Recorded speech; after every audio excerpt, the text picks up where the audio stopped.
5 things that I would bring to a desert island for the rest of my life if I could have literally nothing else other than like food and water. So in no particular order, the 5 things would be the board game Trouble, the movie Dodgeball. It's starring Ben Stiller and Vince Vaughn. I would bring probably our Norton textbook, the Essential Plays and Sonnets. I would bring The Twits by Roald Dahl.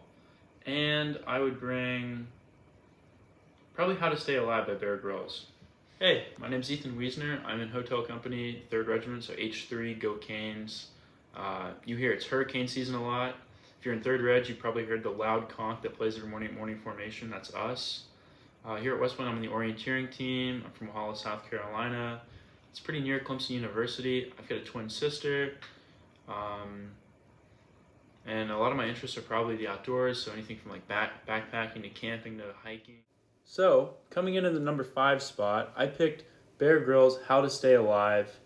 It's a great book, and I figured if I'm on a deserted or desert, island in the middle of nowhere, the best thing for me would be to have a book that I could use to reference to actually survive in this environment. I feel like it would be really quintessential to just my continued success and possibly even rescue or finding a way off of this island. So the next object I chose, I kind of took a completely different direction with it.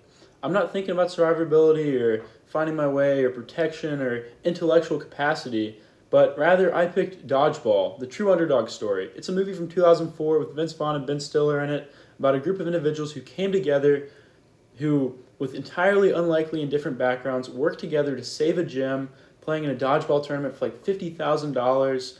The whole plot is completely unlikely. It's really, really funny, so it would bring a lot of smiles and laughs while I'm in my predicament and by myself. But also, it'd serve as motivation.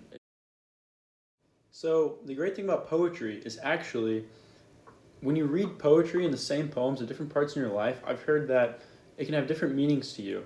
And so that's why I feel like bringing our class book, the Norton Shakespeare Essential Plays and Sonnets, would actually be really cool and useful while I'm out in the desert, because there's a large, wide variety of work throughout it, so I would find different parts applicable at different times. And also, I feel like if I were to interact with some other weird desert people who maybe haven't had some sort of development or culture, I could indoctrinate them. I'm sorry, that's a strong word. No, indoctrinate them with the values of Shakespeare and his poetry.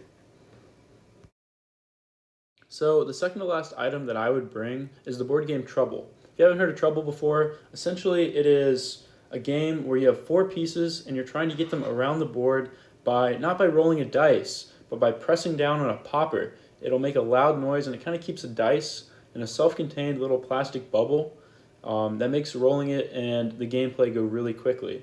The game's up to 4 players, so I feel like on one hand, as I develop multiple personalities and I become schizophrenic living in the desert by myself, awesome, I can play with up to 3 of my other personalities. But if I come across some desert people like I've aforementioned, then maybe I can play Trouble with them as well, and we can bond over a game like that if Shakespeare doesn't get to them first. So the last object that I would bring to the desert island is The Twits by Roald Dahl. It's a childhood favorite of mine. I read it growing up a lot. It would always bring smiles to my face. And even 10 years later, coming back to it, rereading it, it's just so funny to me. So I'd like to share a passage with you. If a person has ugly thoughts, it begins to show on the face. And when that person has ugly thoughts every day, every week, every year, the face gets uglier and uglier until you can hardly bear to look at it. A person who has good thoughts cannot ever be ugly. You can have a wonky nose and a crooked smile and a double chin and stick out teeth, but if you have good thoughts, it will shine out of your face like sunbeams, and you will always look lovely.